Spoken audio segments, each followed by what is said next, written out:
break the bead on the tire, I just took a rubber mallet and just hit that really hard right here. It'll break that bead loose. We can get to the valve stem here.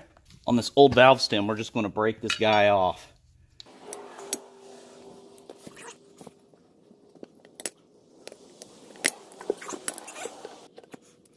This is the valve stem I'm going to use, a TR413.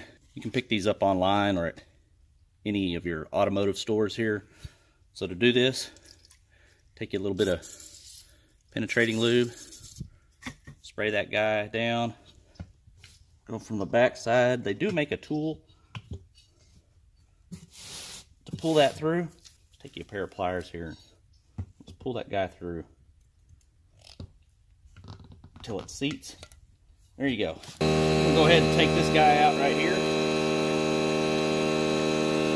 All right, with the valve core removed, take your air hose without any attachments on it. I'm gonna press down. You can see how quickly that airs up. What we'll do is we'll take the valve core, we'll insert that in there.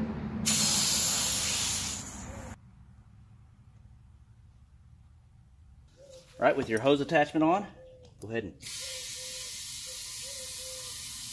give it a little air. There you have it. Thanks for watching.